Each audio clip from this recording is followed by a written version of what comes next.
Could a tiny country in West Africa become the dominant force while the powerful West becomes irrelevant?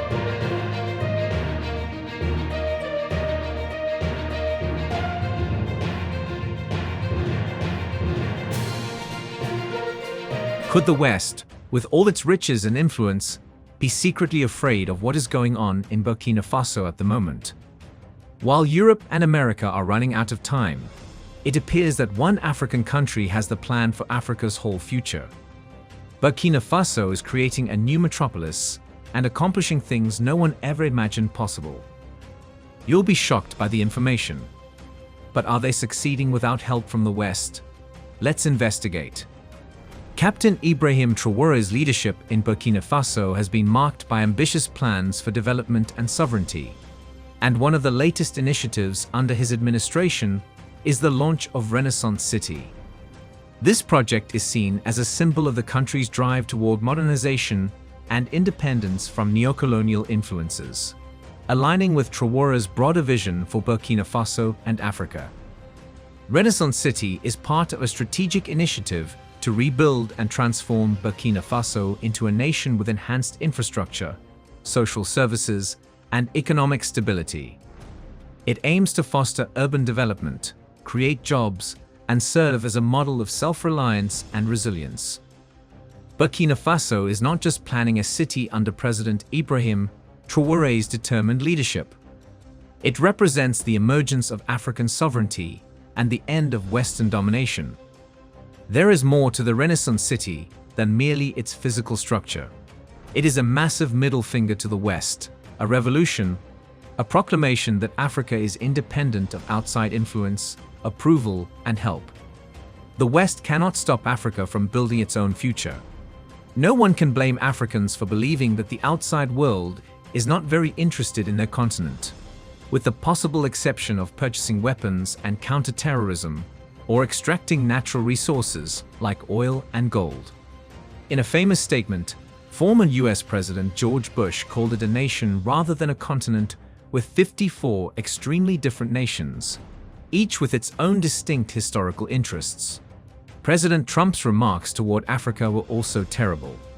The West has exploited Africa's resources, labor, and inventiveness for far too long, while promoting myths about how to save the region. But those days are coming to an end. The Renaissance City project is a symbol of African aspiration and defiance as it develops in Burkina Faso. It's an obvious message. Neocolonialism will no longer shackle Africa. Africa is ready to assume its proper position at the head of world power, while the West struggles under the weight of its avarice and hypocrisy. However, you must first comprehend the difficulty of overthrowing Western control in Africa before you can appreciate the significance of this city. The richness of the West has been derived from the wealth of Africa for millennia. Their strategy for retaining power over the global South, especially Africa, has been colonialism, followed by neocolonialism. However, the Western Empire is disintegrating from within as the globe changes. Both Europe and the US are experiencing extreme political instability, with economic crises, polarizing politics, and dishonest politicians becoming the norm. Real-time social disintegration is occurring in societies that previously considered themselves to be the height of civilization. For instance, Brexit has made the UK weaker than before, while the US political circus has revealed long-standing structural issues. Africa, on the other hand, is emerging from the chains of colonialism. Leaders leading their countries toward full independence, such as Ibrahim Traoré of Burkina Faso, are at the vanguard of this awakening. There is more to the Renaissance City project than just a large-scale housing development. It's a declaration that Africa will not be held back by the dying powers of the West. Burkina Faso continues to lay the groundwork for Africa's future, while the West's house of cards continues to fall apart. A future devoid of exploitation by the West. The reality is obvious. The West can no longer continue to rely on exploitative models that date back hundreds of years. The days of stealing from Africa and getting away with it are finished. The West is currently dealing with problems such as collapsing political structures, failing economy, and widespread social injustice. Western powers want to use economic manipulation to destabilize emerging African nations in an effort to keep control, as well as political meddling. However, things are changing, and Africa is resisting more forcefully than before. However, why does the decline of the West in Africa coincide with Africa's progress? Add your voice to the total liberation of Africa by leaving a comment in the comments section below. Do not forget to like and subscribe for more informative videos like this one. Let's proceed. Did West not intend this? Their goal has always been to improve Africa.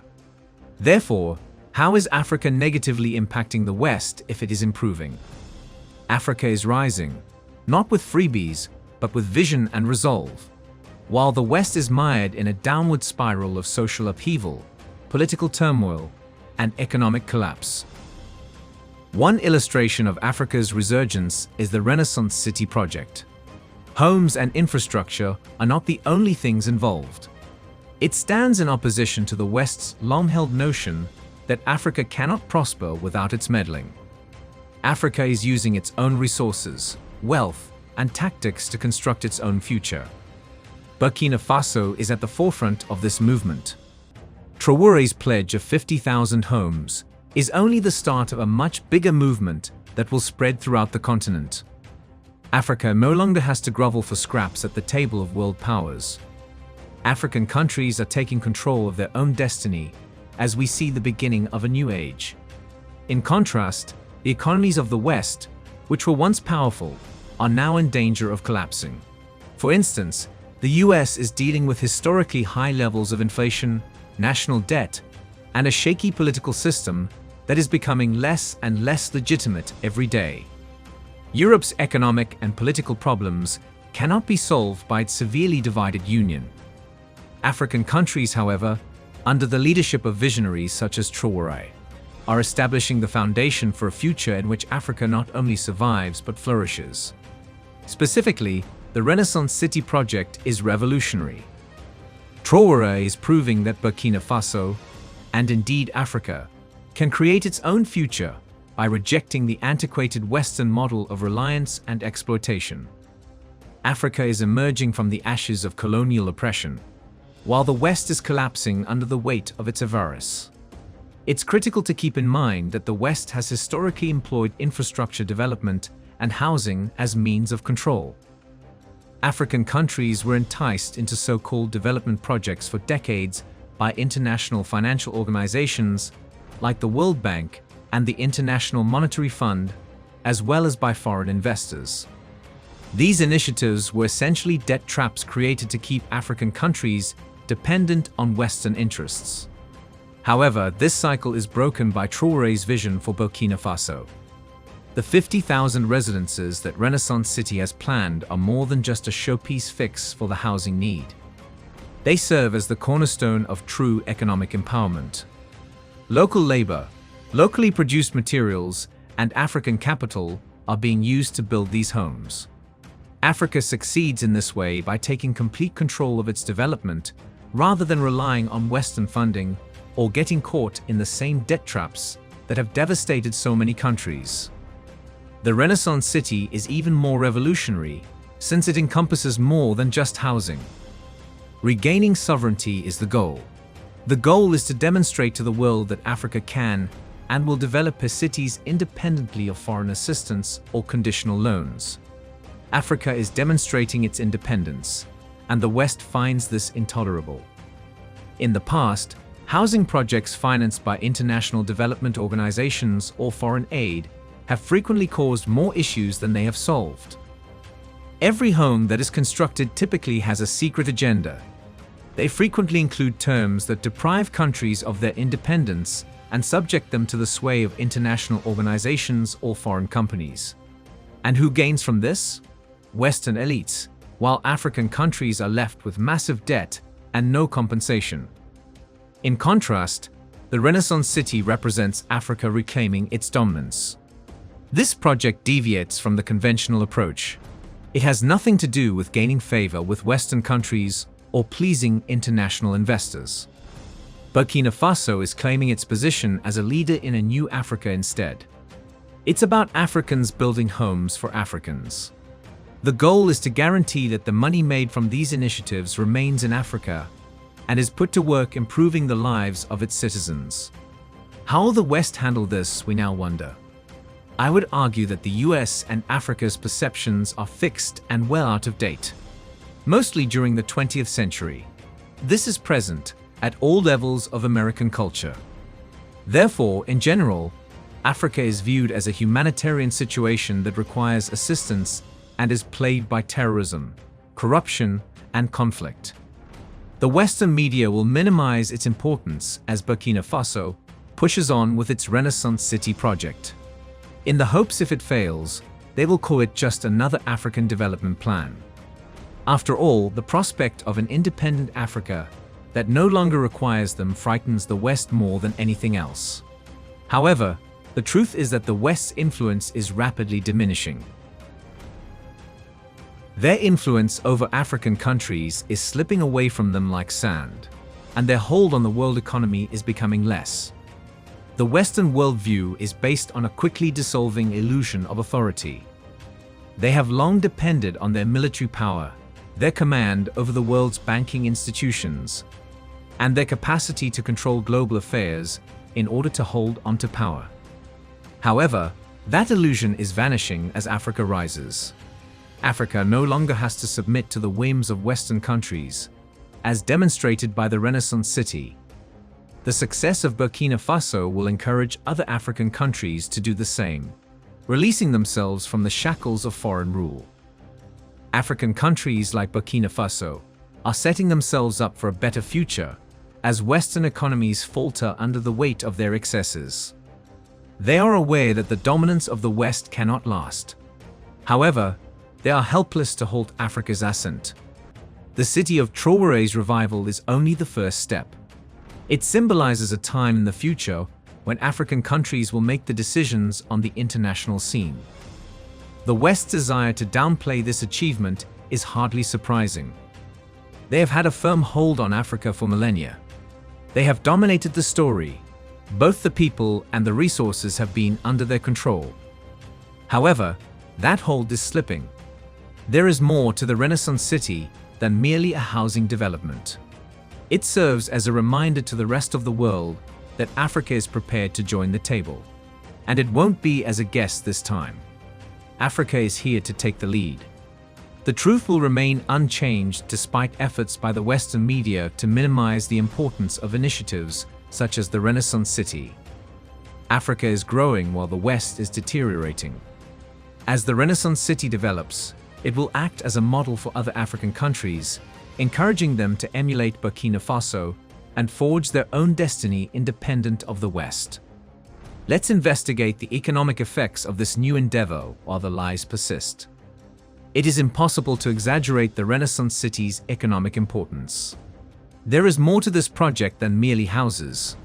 It's about generating employment, encouraging creativity, and creating a sustainable economy that serves Burkina Faso's citizens rather than multinational firms.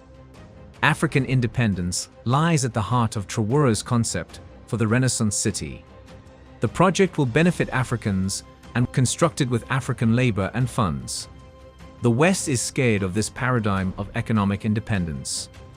African countries have been left to rely on Western financial institutions that offer loans with unaffordable conditions for far too long, essentially taking whole nations hostage.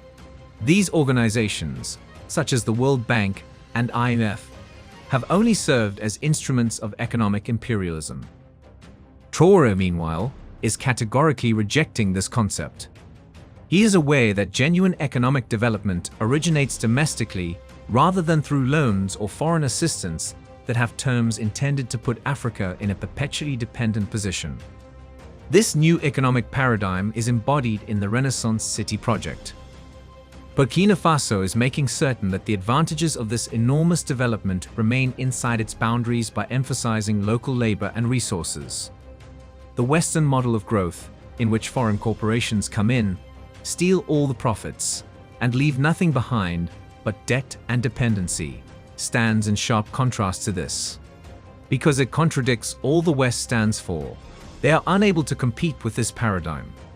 Their entire system is based on taking advantage of others in order to further their own development. However, that system will fall apart as Africa constructs its future. The Renaissance city serves as a model for economic emancipation, and other African countries will soon follow Burkina Faso's example. Western countries' economies are collapsing. Their once dominant industries are collapsing. Their debt levels are soaring, and unemployment rates are increasing. They are currently suffering as a result of the West's dependence on exploitation, which made them vulnerable. Conversely, Africa is making investments in its future. It involves constructing infrastructure that will not only boost the economy right away, but also set the stage for future expansion. The Renaissance city is only the beginning of a much bigger strategy to guarantee that Africa's riches remain in Africa. Before they inquire, let's check to see if this city is sustainable. Since we are all aware of how the West always looks for issues in anything that Africa undertakes. The West loves to preach about green development and sustainability, but their actions reveal their actual motivations. They continue to exploit Africa's resources, while lecturing the region about the need to go green, showing no concern for the environment or the local population. They profit from Africa's natural resources, while promoting their eco-friendly narratives as a means of retaining influence over African countries. Traore, however, will not be fooled by this hypocrisy. Sustainability is at the heart of the Renaissance city's construction, not due to pressure from the West, but rather because it is the right thing to do for Burkina Faso's citizens. Traore is aware that pleasing the West isn't the goal of true sustainability. The goal is to safeguard the African people's resources and territory. Traore is using renewable energy sources, reforestation initiatives, and environmentally friendly building techniques as part of the Renaissance City project.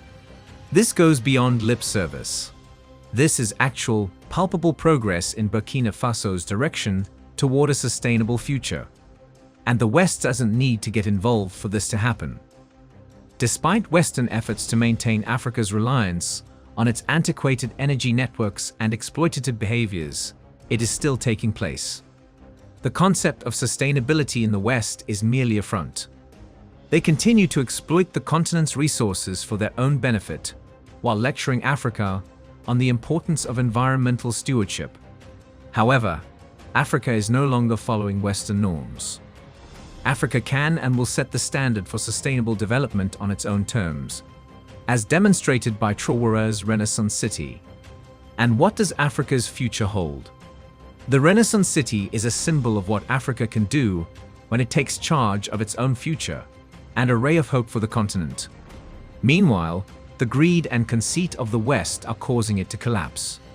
There is nothing they can do to stop Africa from rising. Their time is up.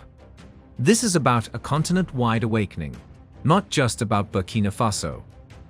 The Renaissance City is the beginning of a bigger movement that will see African countries recover their riches, futures, and sovereignty. Africa is no longer merely a pawn in the Western game. African countries will be the ones determining the global agenda in the new era we are entering. Africa will emerge to take its position on the world stage as the West continues to deteriorate. The Renaissance City of Traore is only the first step. It envisions a time when African countries will not only be self-sufficient, but are at the forefront of economic growth, sustainability, and innovation. Though it may have had its day, the West is no longer in the spotlight. Africa has the future. We also know that Burkina Faso's development trajectory, driven by projects like the Renaissance City project, is indicative of a larger Pan-African movement for economic growth, sovereignty, and self-sufficiency. However, how long will it take Burkina Faso to achieve this development vision? Political stability, infrastructure investment, economic growth rates, and the country's capacity to withstand outside pressures are some of the major variables that affect this subject. Burkina Faso's economy is now expanding, albeit more slowly than in some other African countries. In recent years, the nation's yearly GDP growth rate has fluctuated between 4% and 6%. If this pace keeps up and picks up speed thanks to infrastructural initiatives like the Renaissance, together with calculated investments in industry, education, and agriculture, Burkina Faso may experience significant progress over the coming decades. However, the speed at which the country can overcome obstacles like unemployment, poverty, and dependence on foreign aid will determine full progress. As long as Burkina Faso's growth trajectory stays consistent and its leadership, like President Traoré's, continues to prioritize independent economic policies and sustainable development, it is realistic to estimate that the country will achieve a significant level of self-sufficiency within the next 30 to 50 years. With growing industries, an empowered populace, and less reliance on outside powers, Burkina Faso has the potential to emerge as a major force in the African economy by this time. Africa's ascent, particularly for states like Burkina Faso, might occur far more quickly than Western nations, which took centuries to develop, because to contemporary technology, innovation, and the opposition to foreign influence that exploits. The Renaissance city is a daring beginning, but sustained commitment to developing industries, enhancing education, and encouraging internal innovation will be necessary for the larger shift toward complete development. The period of time during which the West has exploited the world is coming to an end. Burkina Faso's Renaissance city serves as evidence that Africa can function without the support or endorsement of the West. Africa has the capacity to create its own future, one that is self-sufficient, successful, and long-lasting. The growing wave of African sovereignty is too strong for the West, which is beset by internal strife, collapsing economy, and ineffective leadership. Do you believe that Africa will be in charge of the future? Where do you envision Burkina Faso to be in a few years with Ibrahim Traoré as president? Do you think the West can stop Africa? Tell us what you think in the comments section below. We explore the rich history, culture, and the ongoing struggle for sovereignty in Africa. Join us in this important conversation by subscribing to our channel. By subscribing, you're not just staying informed, you're becoming part of a movement dedicated to reclaiming Africa's rightful place on the global stage. Hit that subscribe button and turn on notifications so you never miss an episode. Let's work together to spread knowledge and inspire change. Thanks for watching.